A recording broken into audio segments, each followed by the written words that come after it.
sampai disebar ke sosial media, ya, data kita tidak sampai disebar ke sosial media, Facebook ataupun IG ataupun yang lain seperti itu, dan tidak sampai dibikinin grup donasi hutang pinjol di kontak-kontak kita, tidak sampai ya. Bang, seperti apa?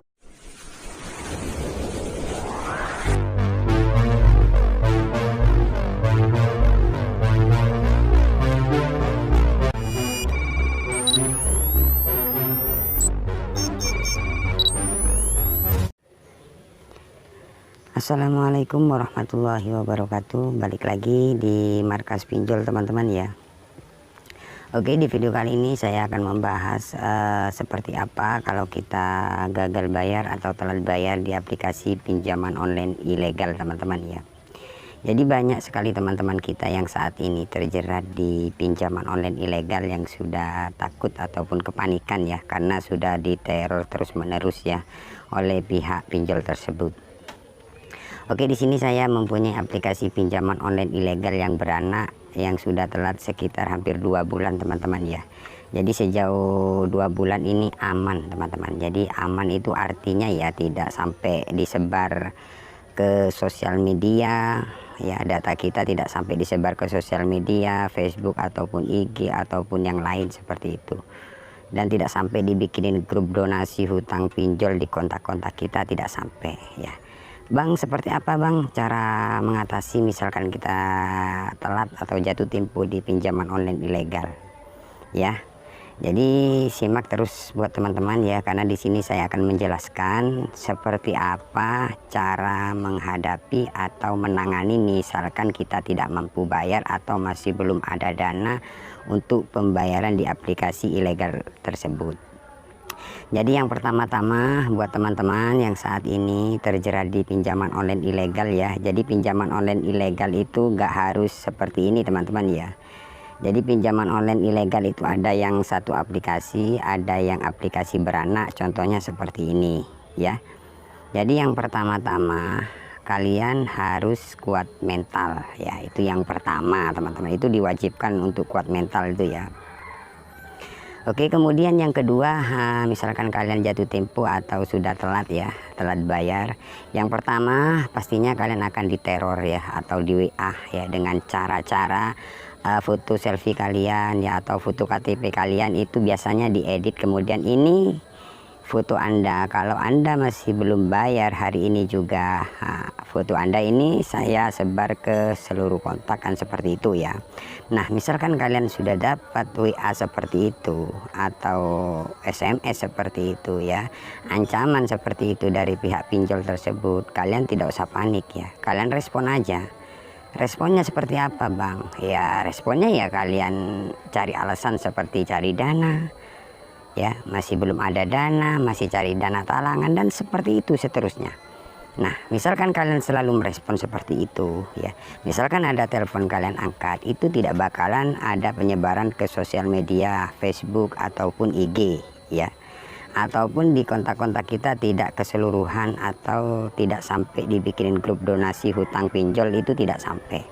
Ya mungkin ada sih beberapa kontak yang di-hub, tapi tidak keseluruhan kontak teman-teman ya. Jadi itulah cara mengatasinya, selain kalian masih belum mampu. Kalau kalian pengen aman, benar-benar aman ya kalian bayar kan seperti itu ya kan, pastinya dibayar. Nah, pertanyaan dari teman-teman, Bang, kalau misalkan kita ganti nomor bagaimana Bang?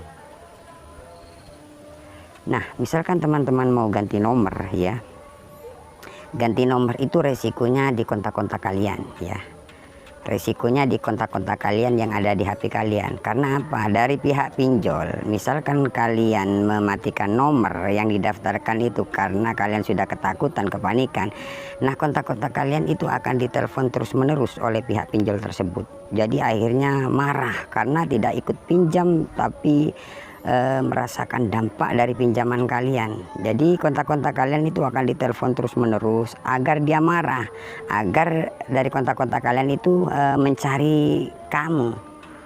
Karena cara penagihan dari pihak pinjol itu biasanya nomor yang nomor yang ada di kontak kita itu biasanya diadu domba. Nomor Anda dibuat jaminan oleh pihak peminjam ini, si A atau si B seperti itu. Nah, jadi seperti itu teman-teman ya. Jadi kontak-kontak kita itu biasanya diadu domba ya. Diadu domba dengan cara nomor Anda ini buat jaminan hutang si A atau si B, seperti itu. Jadi akhirnya teman kalian karena ditelepon terus-menerus nggak ikut pinjam, tapi setiap hari ditelepon. Nah, itulah resikonya ya. Itu resiko terberat sebenarnya kalau dari saya, karena kontak yang tidak ikut pinjam, ikut apa, kemudian diteror seperti itu ya.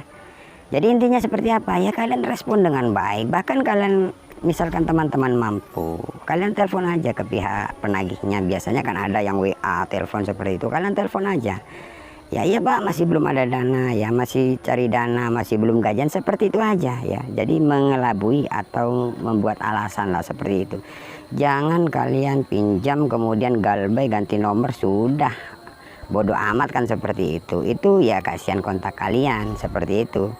Jadi banyak sekali teman-teman yang disebar di sosial media Facebook kayak itu, banyak sekali. Karena kenapa saya bilang seperti itu, karena banyak teman-teman yang bertanya dan sharing sama saya, Bang gimana Bang, data saya sudah disebar ke Facebook, ke ini dibikinin grup seperti itu.